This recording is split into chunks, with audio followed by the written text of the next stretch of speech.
you can see, he is of mixed race. Oh, yeah. All right, let's talk about the Sympathizer episode 3 right here on Decoding TV.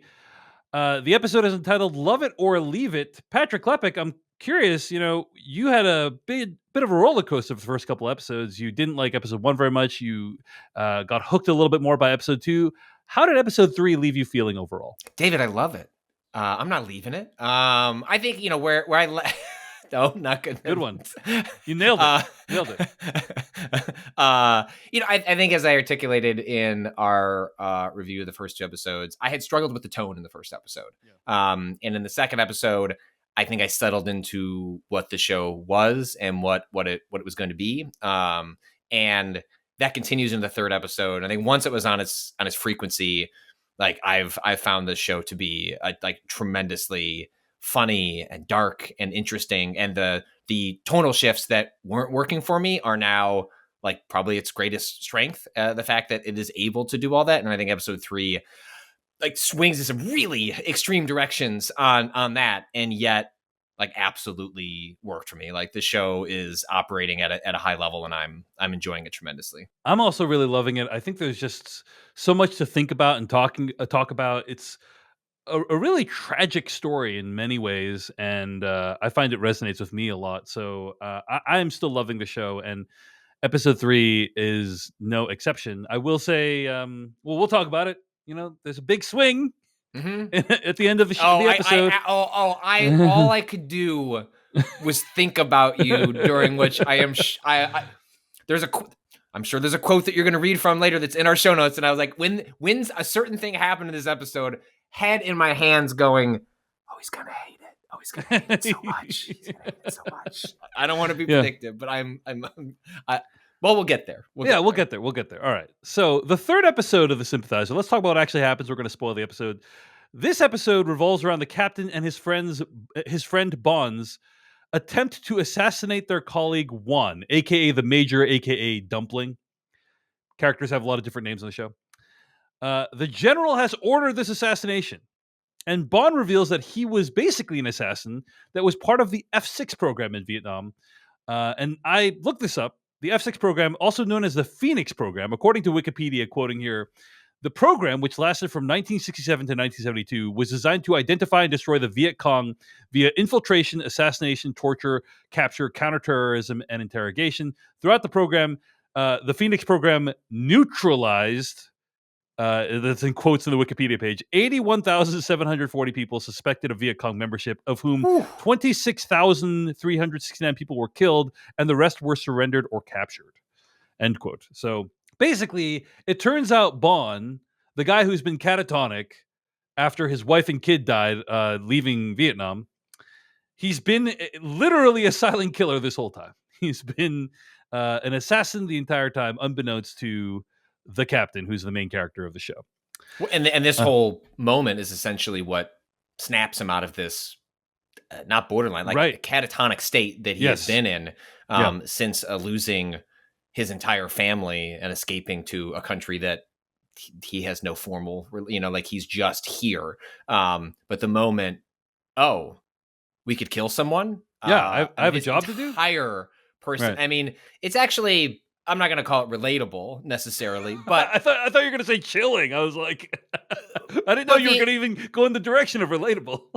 but I mean, all of us have experienced like some form of major trauma. You live long enough, trauma, gets you. And I think as you work through trauma, like you find different ways to cope. And like some of those are like putting on different masks that are like comfortable, things you can slip into. And so I think it's very understandable given the character that, well, he hasn't chosen to deal with the loss of like, and even imagining what that must be like is impossible for me to imagine. But the way he's dealt with it is to just not talk about it, drink, and sit on the couch and watch television.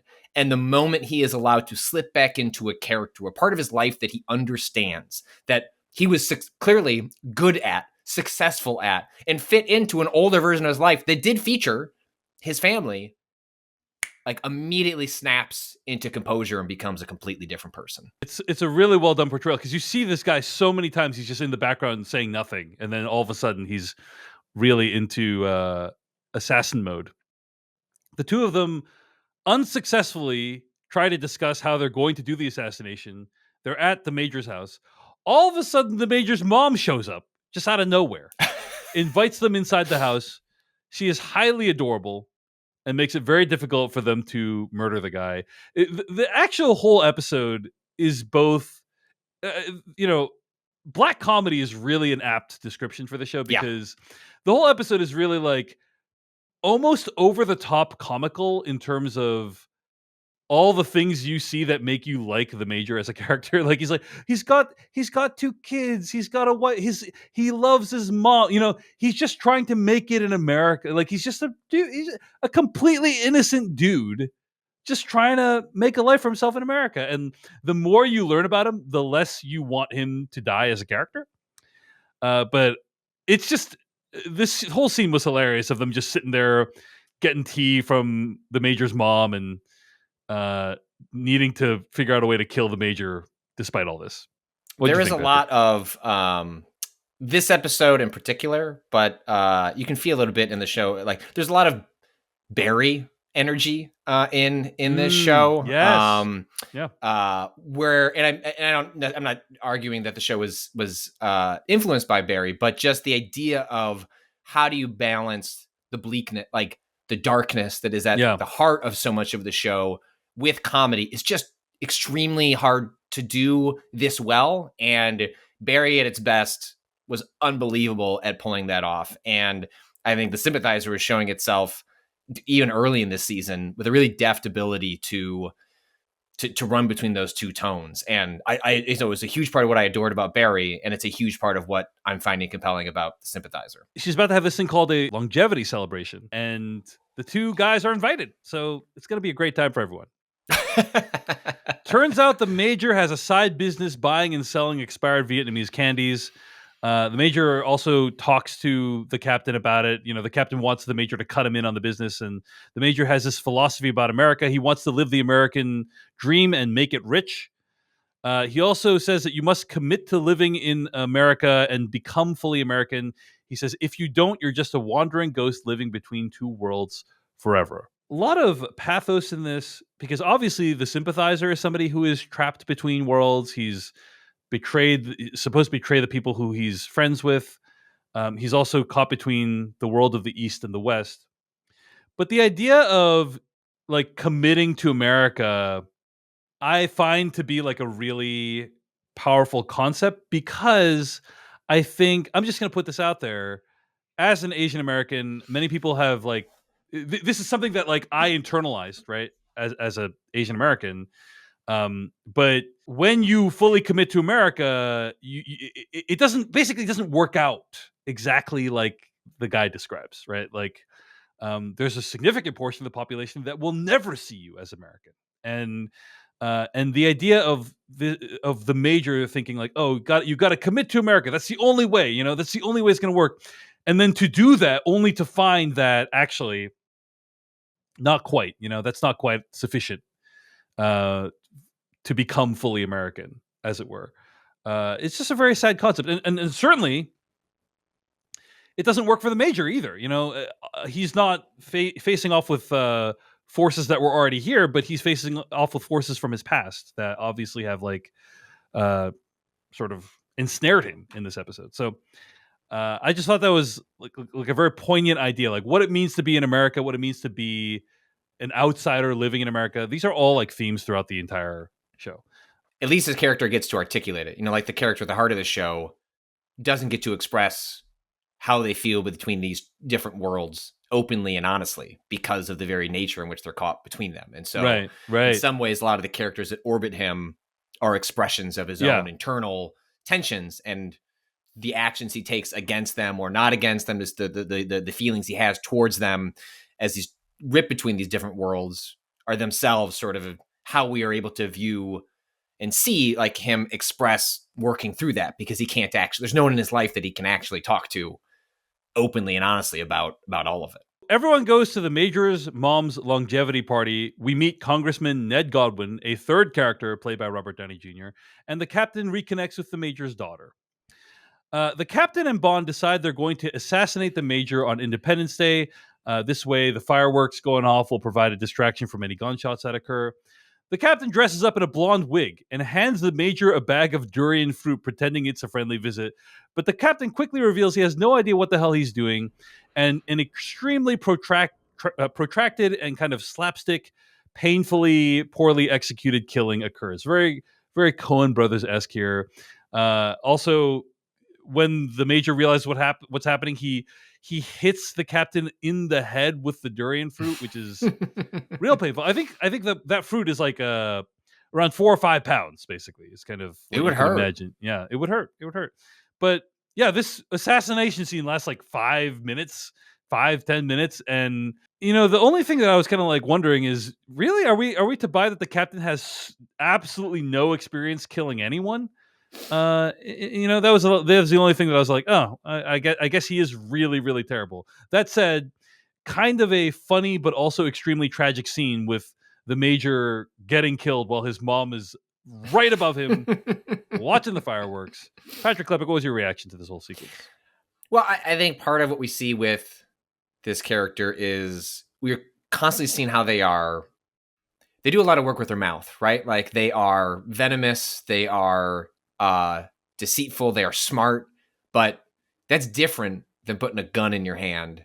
He's responsible for the deaths of people, but actually pulling the trigger, being the person who is firing that bullet is something altogether different, especially when the faces, have a relationship with these people. And so I think it's a big moment for his character in particular, because it is a real rubber meets the road in terms of, like, it's one thing to be in these rooms and set people up for disaster. It's quite another to be tasked with the action yourself. And I think that's what leads to sort of the slapstick notion of it. And even the whole idea of the paper bag on the head. Right. And there's just a lot that makes this moment interesting in particular. And certainly makes me wonder about what it says about the character going forward. Like, what sort of mark does this leave? Is it the kind of thing where, oh, I've done it once, I can do it again? Is this the kind of thing where this weighs on me going forward as sort of an anchor throughout the rest of the season, in how they view further actions or inactions that they take? But I think it's a tremendous sort of scene. I mean, even just the way it's staged and shot with the fireworks going off in the background, creating a sort of tension. Like, there's a running clock on the scene, but you don't know how long the clock is. And so when they have that moment where it stops, and then they have to invent a reason for another loud noise to occur, is just really well done. You described it as interesting. There's no other scene I've seen this year is like this scene. And so the way it plays out, definitely unexpected. There's a separate flashback where we learn why the captain doesn't like hard-boiled eggs. At one point before the war ended, they captured a bomber known as the Watchman, who used watch-detonated bombs to kill his victims. So he's on the side of the Viet Cong. The captain is also on the side of the Viet Cong, right? But he is a mole who has infiltrated the ranks of the South Vietnam side. And the captain basically tells the Watchman in the interrogation room, killing yourself is the best way out of this situation. And also, by the way, I'm a mole. Don't give away my situation. And there's this moment where they kind of interact, and he kind of like acknowledges this reality. Mm-hmm. Sure enough, that's the path the Watchman decides on by requesting 3 hard-boiled eggs for breakfast, one of which he purposefully lodges in his own windpipe, resulting in his own suffocation. I'm just going to say, after having watched the first 3 episodes of The Sympathizer, my recommendation, Patrick Klepek, is if you're going to be on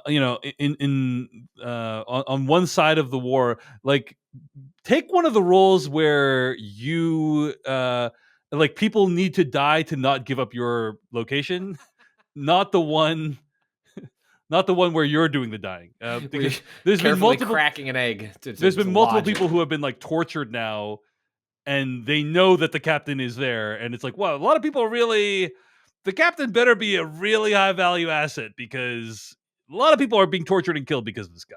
So that is a cushy gig compared to what these other people are going through.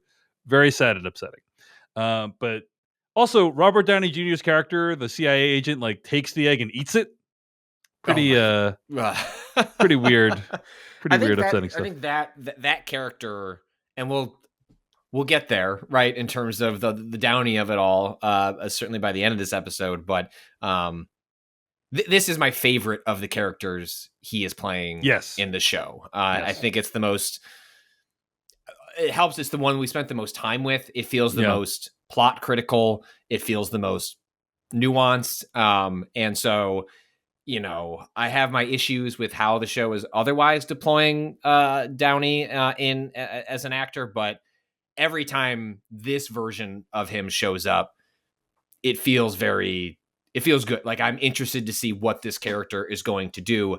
And that the whole sequence with the egg, like really helped crystallize some of that. It was like, oh, this is like one of the more interesting characters on the show, that all of these characters feel like they get something stripped away from them by being played by the same character. It feels hard to take any of them fully seriously, but this one I'm able to buy into and find it to be one of like the more well-defined of the characters he's playing. Yeah. There's an amorality to that character that's pretty compelling. Yeah. And you see it in little touches, like he's eating the egg that was lodged in the guy's throat. So okay, but he has a little line about it's a completely sterile environment. It's completely hygienic, yeah. Oh, God. Totally. The episode concludes with the captain meeting all four of Robert Downey Jr.'s characters. The congressman, the professor, the CIA agent, and also a new character, Nico.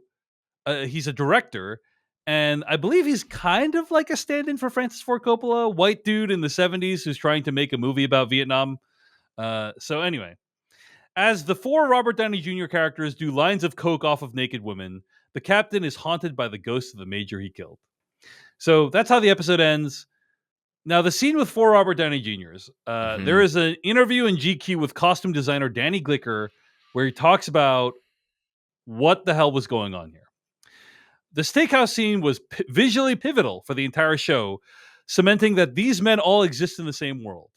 Robert Downey Jr. is representing different facets of different American institutions.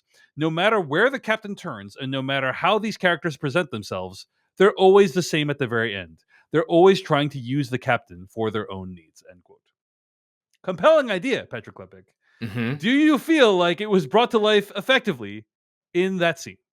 No, I don't. It feels cheap. It doesn't. It feels cheeky, like in a way that the show I don't think is intending for it to. Like I agree with, like I understand fully what the show is trying to represent. Like, and I think it's very admirable. I think thematically it's interesting. It's not, as it stands, like working for me. And I found that scene kind of laughable as it was like going around between the four characters, instead of instilling a sense of dread about like the themes that the show is playing with, of like wherever he turns, like it's America, baby. It's all sort of the same. Instead, I'm just like looking at Robert Downey Jr. in like four different costumes, and it landed sort of laughably in a way that I felt bad about, because it's clear you see an extraordinary amount of work on the screen. Robert Downey Jr. is doing a lot of acting, like the costume, like there's a lot of hard work to get this image on the screen here, but I don't think it lands in the way that they want it to when I was watching. And I get the sense that was probably the same for you. It's just really distracting, I think, right? Yeah. It's I think what you're supposed to feel is what you just said, Patrick Klepek. Oh, wow. Like, yes, it's all the same. No matter where he turns, it's the same dude. And in fact, the one movie that came to mind is this movie called Anomalisa. Have you seen that movie by any chance? Mm-mm. This movie called Anomalisa, pretty interesting. It's a 2015 stop motion animation film written and directed by Charlie Kaufman. And it is so it's stop motion animation, and the main character is a middle-aged customer service agent named Michael Stone, or not agent, like a expert who gives talks about this kind of thing. So like one of the most kind of generic jobs you could think of. And everyone around him in his world speaks with Tom Noonan's voice. Like, there's a actor named Tom Noonan, and everyone looks like quote unquote Tom Noonan. Like, they're all clay figures, but like they all look the same, and they all sound like Tom Noonan, right?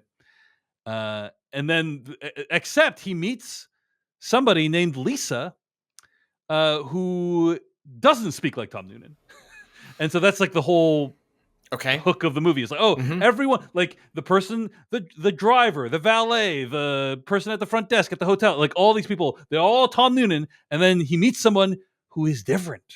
It's like, oh, it's not Tom Noonan anymore. And in that movie, I think it kind of works because it's stop motion, and so you're seeing kind of an animated version of it. But there's a surreal nature to it, right? Where like in the way that you're like any level of abstraction allows you to buy into like a higher concept a little bit easier, I think.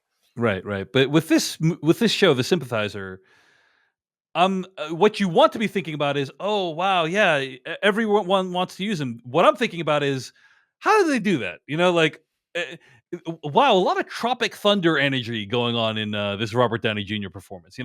I'm thinking about all these other things other than what's actually going on screen. And for me, it doesn't quite work, right? It fails because it doesn't accomplish what it set out to accomplish. And I have to say, like, probably 2 out of 4 of Robert Downey Jr.'s performances aren't really working that well for me. The new one, Nico, that seems like the closest to what his actual person is. Just in terms of like kind of cocky, kind of suave. And so, yeah, but it didn't quite work for me. I didn't hate it though, Patrick. Like I admire the swing. But it's like, I'm not thinking about what you want me to be thinking about, and therefore it kind of fails, So yeah, I'm fascinated to see where the show goes from here in terms of deploying. Like we're at a moment where these characters Downey's playing are in different scenes on their own. Like there's an Avengers quality of like they're all here together. I hope, but I guess I don't know. Are we going to go back to breaking them up and like there are similar like, if there are more times where they're in the room together, that's going to give me some pause. If we kind of go back to individual performances, individual interactions with the rest of the cast, I think maybe it doesn't fully work, but it's easier for me to buy into when I can at least just focus on Downey playing a character that's in front of me. The moment that it becomes sort of a trick, like a visual trick in front of me, I'm thinking, like you said, more about the trick than what the trick is trying to convey. And so I'm curious to see where it goes from here. Agreed. All right. Any other thoughts on this episode of The Sympathizer? Really solid. Wanted to shout out that a bad way to introduce your girlfriend is by calling her either your boss or Ms. whatever her last name is. Which is what the captain does at the party. He does both. He does like a double whammy of, oh, this is my boss. I mean, Miss Mori. And it's like, no, dude, you have no game. You have no game. All right. Anyway. Anyway, that is our review of The Sympathizer episode 3, Love It or Leave It. Join us next week for a conversation about The Sympathizer episode 4. Hey everyone, David Chen here. Thank you so much for watching that video from Decoding TV. If you want to get an audio version of the show, all you got to do is go to podcast.decodingtv.com. And if you want to support what we do, get ad-free episodes of the podcast and also bonus episodes of the podcast, go to decodingtv.com and become a paid member. Of course, you can also like and subscribe for more. We appreciate it. Thanks. See you later.